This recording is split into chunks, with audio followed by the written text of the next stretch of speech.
Hi and welcome to your Niagara News headlines for Thursday, August the 2nd, provided by Bullet News Niagara and ICFAD TV. I'm Annie Sylvester. Let's check in with your local weather first of all. Tonight, we're going to have a low of 23 for Friday, a mix of sun and clouds, a risk of a thunderstorm. Winds becoming easterly at 20 kilometers per hour, a high of 30. Saturday, a mix of sun and clouds, a low of 24, a high of 35. Sunday, cloudy, a 60% chance of showers, a low of 26, a high of 28. Monday, sunny, a low of 21, a high of 28. And now to some of your top local headlines. First, to exciting Olympic news, as Thorold's Natalie Mastracci was among the women's 8 rowing crew that took the silver medal at the 2012 Olympics yesterday in London.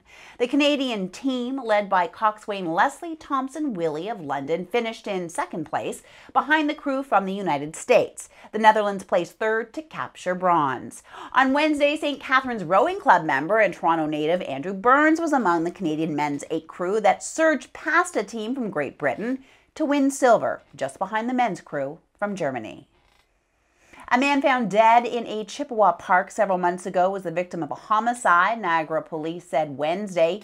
The body of 21-year-old Sethyaraj Mathandran of Toronto was found in Kingsbridge Park at about 6:45 p.m. on April the 21st, although cause of death has not been released. Anyone with information is asked to call police. 2 people are facing drug charges following a raid on a St. Catharines home. On Wednesday, Niagara Regional Police executed a search warrant on Carlton Street based on information obtained during an investigation that began in June, and crack cocaine worth over $2,500 along with almost $3,000 in cash was found. Charged are 24-year-old Darnell Ellis and 19-year-old Wasim El-Samni. The search for a new chief of administrative officer for the town of Fort Erie is back on after the municipality failed to reach a deal with their first choice candidate, whom Bullet News reported last week was a municipal engineer named Dev Tyagi, who once worked for the city of Windsor.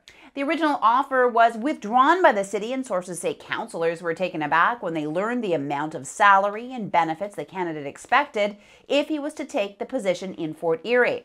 The chief administrative officer's job has been vacant since 2011 of August and has been filled in on an interim basis by Ron Tripp, the town's director of infrastructure services. Jim Vaughn journeyed to Guatemala last February, not really sure what he would find. He was traveling with a Niagara-based Wells of Hope.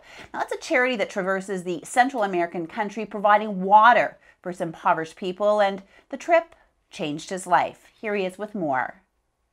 Hello, my name is Ted Vanderzalm, and I'm a director of Wells of Hope and founder of the Wells of Hope organization with my wife Miriam. Here today we are in the community of San Yuyu in the mountain region of Santa Maria Jalapa. And the people of San Yuyu have called us to their community today because they are desperate for water. There are 5,535 people living in this community. Come the month of March, there is not a drop of water left in their shallow wells, and they have to go searching for water. At that time, they go to any extreme to find water, and the water that they are forced to drink comes from dirty, shallow ponds and lagoons. And this water they bring back home to their families, and hence their children get very, very sick. The children will die from the parasites that they get due to drinking this water. So they have come today asking for our help, and I in turn am asking you. We need finances in order to drill them a well. I could drill them the well this year, and that these people will not have to suffer anymore due to the lack of clean, fresh, potable water. We really need your help, and I hope that you can do something for us. Thanks. For more information, please visit wellsofhope.com. And now to our pet feature of the week and Gimme Shelter from the Niagara Falls Humane Society. This week, the Society reminds you that they have lots of interesting dogs available for adoption, and to come down and visit them or check out their website for more details. Also, they remind you that they're in desperate need for people to volunteer their time in the capacity of fundraisers to help raise money for the animals. Okay, let's take a look at this week's video. A lot of people associate Humane Society with rescuing dogs and cats. However, in some cases, also exotic pets are surrendered and abandoned. The reason for this is people don't understand the high duty of care it takes to welcome an exotic pet into their family. Emily is an African Grey Congo pair. She requires a very nutritional diet of fruits and vegetables, as well as a quality pellet diet from the vet, which normally costs about $60 a bag. So when you adopt a pet, such as a parent, you have to realize that expense is part of the responsibility of being a good owner. Another requirement for parents is a lot of social time, because they are flock animals, so now you are actually a member of their flock, and they need your time, and they need showers, and basically you're dealing with what would be like a perpetual 3-year-old for the rest of your life. A parent such as this will live to be 50 years old, and they're a lifetime commitment. So please think before you adopt. Okay, let's take a break here. More news in a moment. Get the family together and come on down to the Merrittville Speedway located at Merrittville Highway in Thorold. Racing starts Saturday nights at 7, where you can enjoy 5 action-packed racing divisions. Go to merrittvillespeedway.com for details. Welcome back. Well, how about a fun and unique way to tour the Niagara region and get a taste of the future at the same time? I'm talking about the 2-wheeled personal transportation devices known as a Segway. I got a chance to check one out firsthand as I visited Henry of Pelham with Niagara Segway. Let's take a look.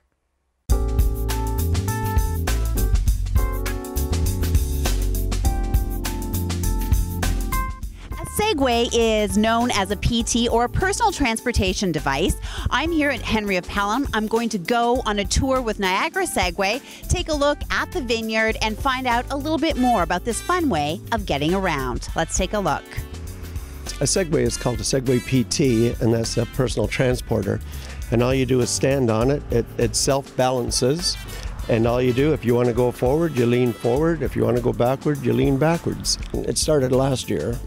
And I used one at work. When I was working, I used one in the factory to get around, and it was just a lot of fun to drive. So I thought when I retired, I'd just buy a couple more and sit by the locks and read a book, and anybody wanted to go for a ride, I'd take them for a ride. It kind of exploded into more and more, so instead of just having a couple of Segways, I had to start a regular tourism business. We did start at the Welland Canal. We're based out of the St. Catharines Museum in the Welland Canal Centre. And there we have 3 tours. We have a 2-kilometer tour, we have a 5-kilometer tour that goes to the top of the escarpment, and we have a 9-kilometer that goes right to Lock 7. So then we go past the murals painted on the back of the buildings there, which are Canada's largest hand-painted murals. They're 20,000 square feet, and they're very impressive. Where the canal began in 1824 up to where it is today. We also have one down in Port Dalhousie that goes through Rennie Park and across the new bridge at the Henry Regatta. We go across that bridge a couple of times and all through JC's Park. And now also we've spread out into the wineries, and we have 3 vineyard tours that we do now. They're just so much fun to ride. They really are. Nobody gets off and says, oh, I hated it. Everybody just loves it. And most times they just say, you know, can I keep this? Do I have to get off? You know, they're just so much fun to ride. And naturally the speed that you can travel, you can see a lot more on the tours. And like I said, we start to explain things and what people are looking at. So as tourists come into the area, and a lot of locals as well, they learn a lot, and we get to travel over a lot farther distance than you could if you were walking, that's for sure. It measures the direction of the wind, and it measures the amount of rainfall that's given in any given time, and their computer system is updated every 15 minutes. All the drains, all the water in the vineyard that goes into the ground, into the tiles, are run into these bioponds. Water actually is cleaner going out of here than what is falling right now. Every time they find a piece of rock, they put it here, and then you can see how they try to match them together.